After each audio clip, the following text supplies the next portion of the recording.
springtime's kind of an interesting thing. Actually, before the invention of vacuums, when it got to be the March timeframe, people would open up their windows and they would do the dusting. It's right before the bugs come out, warm weather, warm enough weather that they could actually do spring cleaning. And so it's an interesting concept.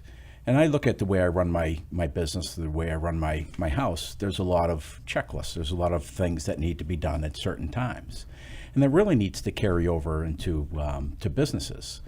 I'm a big believer in taking things out of your memory, trying to remember to do things, and putting them in some sort of document that tells you, okay, here's what I need to do today, this week, this month, this year. To be that coordinated from a systems standpoint helps in all facets of your life, and spring cleanings is one of those things. I think a lot of times people, they get stuck in their situation. They're real deep into what's going on, and they're at such a lower level, they're not really seeing the effects of whatever the issues are.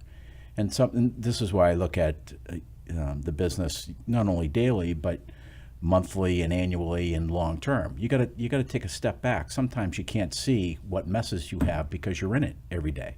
So a lot of times when I'm working with my clients, I kind of bring them out of what's going on every day for a little while so we can talk about longer term things. And that kind of brings them up to a certain level. And then once you've gotten them to that certain level and that longer path, you can then start to dive down. Okay, so what do we got to do this year, this month, today? A lot of times what I see is businesses get to a certain size and everyone's used to doing what they've always done the day before. And it starts usually with the owner. And one of the things I do with my clients is at the beginning, keep track of your time for the next 2 weeks in 10 different buckets. And we're going to come and have a conversation about that.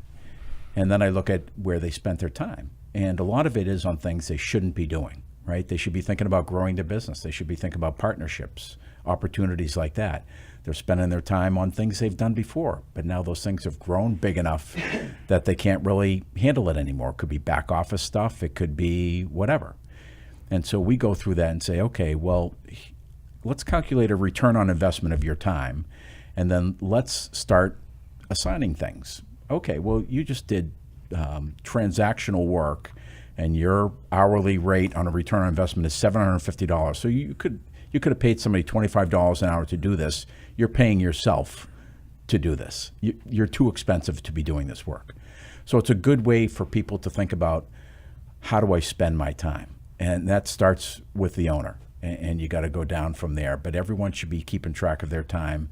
Everyone should think about how they can be more productive.